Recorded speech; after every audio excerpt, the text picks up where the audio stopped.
सती में और पार्वती में एक अंतर भारी है। सती मां धनवान है और पार्वती मैया गुणवान है। इसलिए पूरी दुनिया में जितने भी व्रत हैं, पूरी भारत की भूमि पर जितने व्रत होते हैं, कोई व्रत लक्ष्मी जी का नहीं है।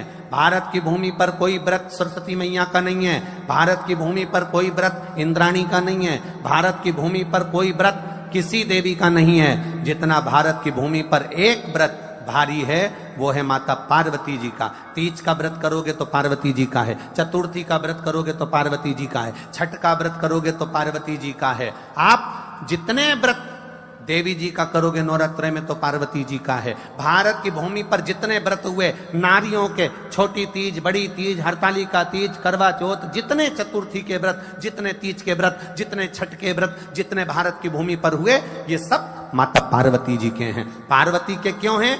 क्योंकि धनवान और गुणवान में अंतर है। मां पार्वती गुणवान है, इसलिए माताएं उनके व्रत कर कर अपने अंदर भी वो गुण उत्पन्न करना चाहती हैं कि हम भी ऐसा तप करें, हम भी ऐसी साधना करें। हे माता पार्वती, जैसे आपका अखंड सौभाग्य है, हे मां जगत जननी, हमारा भी मांग में अखंड सौभाग्य रहे। जैसे आपके चूड़े अमर हैं, हे मां हमारे हाथ में भी चूड़े अमर हो। हे मां जैसे आपके भाल की बिंदी अमर है, मां मेरे भाल की बिंदी भी अमर हो।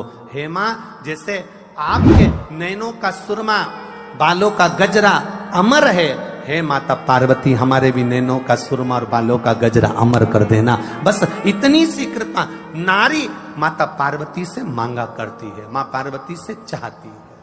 सूचक वस्तुओं का जो दान करता है वो जीवन में कभी विधवा नहीं होता। महाराज वो 8 वस्तुएं बताई हैं। पहला कुमकुम,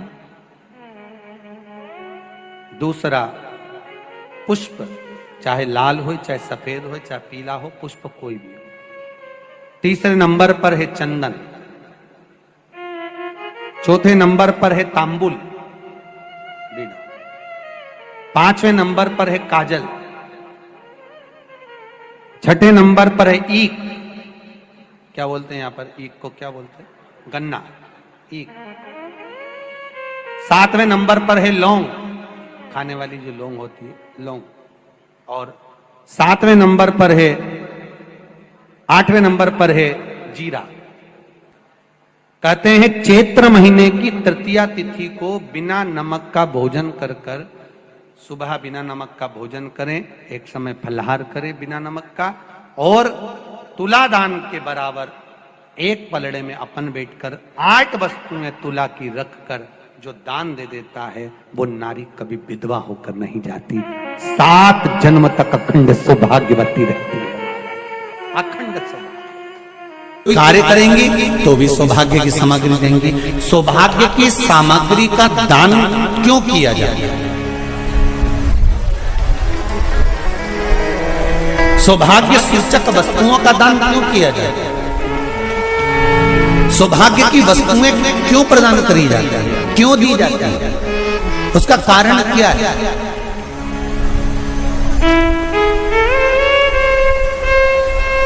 क्यों देते हैं? महाराज भारत की भूमि की सौभाग्यवती माताओं का एक मन की अभिलाषा रहती है।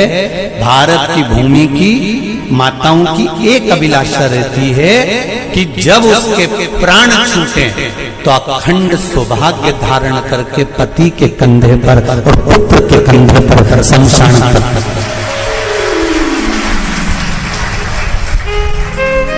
ये भारत की भूमि की माताओं की सोच, उनके मन का संकल्प, उनके मन का भाव। और विदेश की माताओं का क्या संकल्प होता है? महाराज भारत का एक संत विदेश गया और भारत के संत जब विदेश गए तो वहां पर एक मां, एक स्त्री पति की कब्र के पास में बैठकर पंखा कर रही थी। भारत के संत को बड़ा दुख हुआ, देखो हमारे यहाँ की माताएं तो पति के साथ सती हो जाती हैं हमारे भारत की भूमि की माताएं तो पति के साथ सती हो जाती हैं, पर ये तो विदेश की माताएं तो भारत की माता से भी बढ़कर है कि पति मर गया, कब्र के अंदर है, तो भी पंखा कर रही हैं। ये तो इनसे भी बड़ी है, भारत की माता से भी बड़ी ये विदेश की माता। तो भारत के संत से रहा नहीं गया और भारत के संत ने जाकर पूछ लिया विदेश की माता से, माँ जी एक बात बताओ, हमारे यहाँ पति के साथ पत्नी सती हो जाती है, वो प्रथम गिनती में आती है, पर तुम तो उससे भी बड़ी हो कि पति मर गया उसके बाद भी उसकी कब्र को पंखा कर रही हो। इतने में विदेश की माता ने कहा, मैं पति को पंखा नहीं कर रही, हमारे यहाँ नियम है जब तक पति की कब्र नहीं सूख जाए हम दूसरी शादी नहीं कर सकते, इसलिए पंखे से सुखा रहा।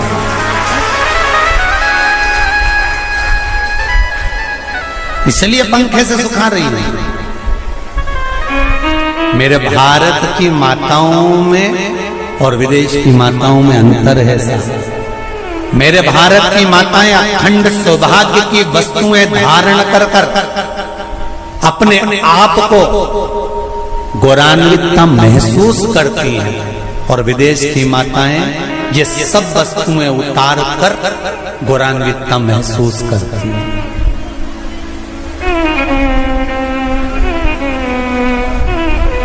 क्यों देते हैं चूड़ी का दान, क्यों देते हैं बिंदी का दान, क्यों देते हैं अखंड सौभाग्य का दान? किस महाराज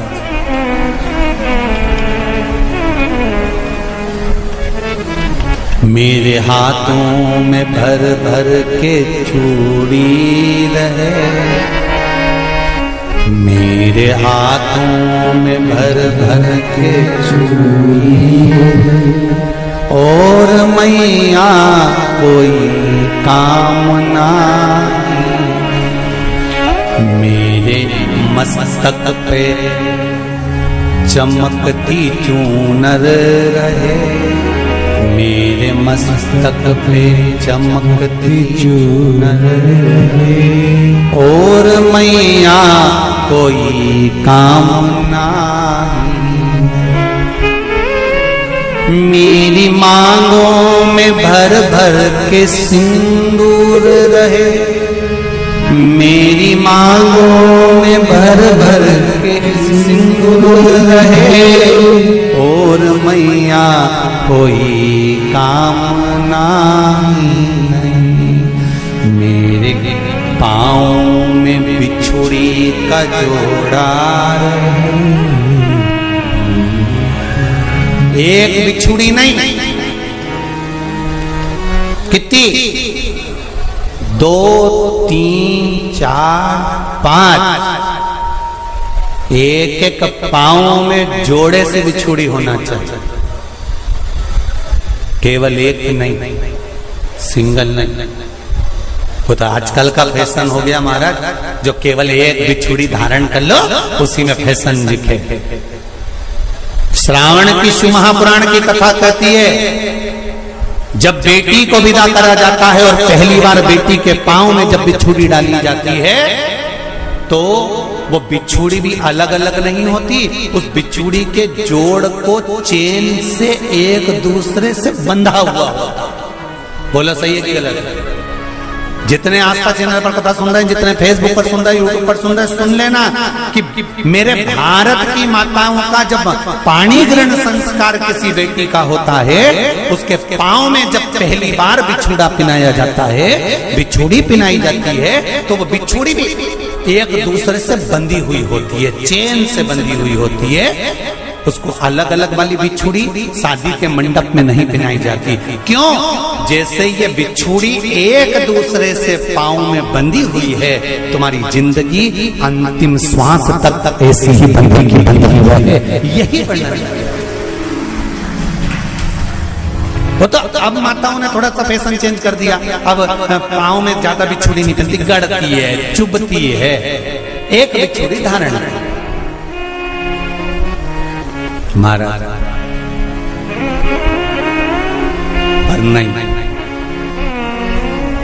बिछुड़ी भी दो हो, जोड़े से हमारी माताएं, भारत की भूमि की जो माताएं हैं, ये चूड़ी भी हाथ में पहनती है तो जोड़े से पहनती है। बोलो जैसा सही है कि गलत है? एक अकेली चूड़ी माताएं हाथ में धारण नहीं करती हैं। अगर भारत की भूमि की संस्कारित माताएं हैं और भारत की भूमि की सभ्यता और संस्कृति को जानती है तो अकेली चूड़ी नहीं, जोड़े की चूड़ी पहनेगी, 2 चूड़ा डालेगी, 4 डालेगी, 12 डालेगी, पर सिंगल नहीं, अकेले। और सरल भाषा में समझ लो, हमारे यहां ठेले पर लेने जाओ तो जो केले अपन खाते हैं वो भी सिंगल नहीं देते, उसको भी जोड़े से दिया जाता है। 2 दूं की, 12 दूं की, आधी दर्जन दूं की 1 दर्जन दूं। अब अंदाजा लगाइए। हमारे यहां देने का भी एक भाव है। श्रावण के महीने की शिव महापुराण की कथा, जिसका नाम है श्रावण शिव महापुराण की कथा, ये कहती है कि पार्वती जी ने और गंगा जी ने ये चतुर्मास में जितना सौभाग्य का दान दिया है, उनके बराबर दुनिया का कोई व्यक्ति इतना सौभाग्य का दान नहीं दे सकता जो माता गंगा और पार्वती दोनों दान दे रहे।